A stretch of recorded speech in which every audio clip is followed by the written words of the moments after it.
narednim minutima Novosadskog popodneva pričamo o umetnosti. Izložba Ranka Vukeljića biće otvorena sutra u 19 sati u Muzeju Vojvodine u Dunavskoj ulici. Izložbu će otvoriti prvi sekretar i konzul Australije Todd Hepford, a mi imamo tu čast da večeras ugostimo autora ove izložbe, Ranka Vukeljića. Dobroveče i dobrodošli. Dobroveče, pozdrav vama, pozdrav vašim gledalcima. Kažite nam, živjeli ste dugo godina u Australiji, šta ste vi odneli njima iz Srbije, što se tiče naravno slikarstva, a šta ste naučili? Pa, kako ste rekli, dugo godina u Australiji, imao sam možda i privilegiju da živim na jednom kontinentu, jednoj državi koja je imala jednu multikulturalnu politiku, gdje je moglo biti dovoljno prostora za ljude da izraze svoju individualnost ili da idu za svojom željom da nešto ostvare, pogotovo ako to ne ide u domen klasičnog emigrantskog života.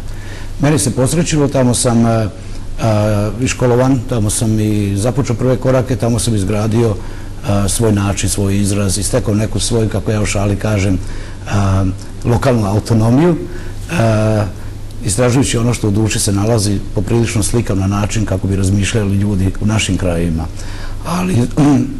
Ali mi se posrećilo da sam te radove izlagao, da sam živeo od toga, familiju podizao i prolazio kroz sve one dobre, a i one manje dobre stvari koje su vezane za svako ko se bavi umetnošću. A imao sam i tu čast da ponesem iz svoje zemlje znanja koja su s vremenom izbijala na površinu i ne znajući da čovjek ima baš u duši zbog svakodnevnica koja svakog od nas polako drobi. I primjera radi disciplina, red povezana sa duhovnošću kroz našu ikonografiju. Imao sam privilegiju tim stvarima da se bavim i to je bila polazna osnova da izgradim i svoj način, svoj pogled i svoj stil. Evo, mi ćemo imati priliku da vidimo neke od vaših pejzaža. Oni prikazuju neke neobične, mistične predele. Ono što mene zanima je šta je vama inspiracija? Pa inspiracija dolazi kao nekontrolisan pojam, tako da kažem. Tu se nalaze neka pitanja svakodnevna, kao svi ljudi što postavljaju svoje pitanja. Međutim, ja imam tu osobinu da vizualnim predstavom stvaram neke odgovore. Primetili ste da igrom i korištenjem simbola ja otprilike gradim temu, pronalazim neke odgovore, polupitanja, poluodgovori. I drago mi je to kada otvaram svoje izložbe da pomalo slušam sa strane komentare. Evo, upravo gledamo. Svi ljudi vide na svoj način. Upravo gledamo neke od vaših radova. Kažite nam, gde su nastali? Radovi su svi nastali u Australiji. Imao sam izuzetnu sreću da jednu kolekciju donesem ovde, upravo koja će biti sutra pokazana u Muzeju Vojvodine, i bazirani su na baš tom nekom individualnom pogledu, specifičnom. Ja mislim svaki umetnik ima svoj ugao iz koga posmatra svet. Tako da ti radovi koje vrlo lako prepoznati po motivima asociraju na ono što mi gledamo kada izađemo u prirodu, kada idemo uz reke, kada idemo po planinama, kada srećemo ljude. To su elementi koji su negdje duboko u meni. Ja sam prepoznao to na način da jednostavno ne može biti dve istine. To je moj karakter, to je moj narav, to je moj pogled na svet. Zbog toga radim takve slike. Ranko, vi ste jedan od retkih koji se posle boravka u inostranstvu vratio u Srbiji. Kako vam je danas živjeti u Srbiji? Rekao bi možda od jednog primjera koji svakodnevno čujem i u razgovorima sa ljudima. Ljudi gledaju van, mladi naročito. Ja tu ne mogu ništa da kažem da je pogrešno, jer i ja sam bio mlad kad sam otišao. Znate, vremena se menjaju, menjaju se države, menjaju se okolnosti, sistemi, ali mladost uvijek ista i poželi da ode van.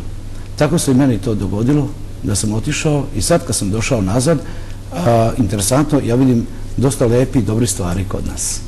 I ja sam jako zadovoljan što takvim pogledom mogu da tumačim te iste simbole, kako ja kažem, prepoznatljivi elementi i sam izraz lica ljudi, iako su ljudi u problemima, a svuda su u problemima. A ja sam, mogu vam reći, poprilično zadovoljan našu zemlju. Pa dobro, to je lepo čuti. Da se vratimo na priču o izložbi, rekli smo sutra u 19 sati u Muzeju Vojvodine. Šta će sve posetioci moći da vide? Posetioci će vidjeti jednu priču, otprilike rečeno. S time da imam slobodu da kažem da i svaka slika za sebe posebno predstavlja priču. Nudim tako prepoznatljive priče koje će svaki posetilac izložbe moći da vidi na svoj način. imam tu čast i privilegiju da su ljudi iz Muzeja Vojvodine vrlo profesionalno uradili i pripremili sve i sama izložba za sebe će biti jedna lepa manifestacija, tako da kažem i nadam se da će gosti izložbe uživati. Dobro, koji su neki vaši planovi za budući rad? Kad ste već tu kod nas da pomenemo. Ako pogledam na ono što se zove život, suviše mnogo godina sam potrošio planirajući budućnost i živeći za budućnost. Najveći mi je plan, ako mi se posreći da živim danas, a vezano za moje slikarstvo, to je jedan proces. Može li umetnost da se planira? Ne može. Ne može. To je jedan proces, kao što sam malo pre rekao, kako teme dolaze naprasno same od sebe i onda s tim ulazimo u koštac, ta vizualizacija koja jednog dana natjera čovjeka da počne da gradi kompoziciju kroz neke preliminarne crteže, kroz uzgradnju te teme, da bi onda stao ispred platna i uradio sliku. Tako da ta budućnost je onakva, ja mislim, kakva bi trebala da bude neizvesna, nepredvidiva, slobodno mogu reći i lepa zbog toga. Kažite mi, što se tiče sutrašnje izložbe, da li je to prvi put da pokazujete publici, možemo reći publici u Srbiji, vaš rad? Jeste. Ovo je moja prva izložba u zemlji Srbiji. Izuzetno mi je čast da je ta prva izložba u Novosadskom muzeju.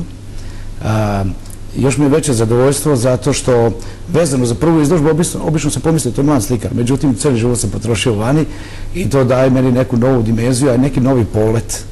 Tako da i taj procenat te reči, kao što sam rekao, mladost, ide to uz to, malo šeretski, ali to je meni takav osjećaj pravi. Dobro. Rekli smo da umetnost ne može da se planira, ali može da se planira neka sljedeća postavka, izložba. Imate li već sada neku ideju gde bi mogli izlagati vaše radove? Pa vidite, nakon ove izložbe mene je želja da uradimo jednu sličnu manifestaciju u Beogradu.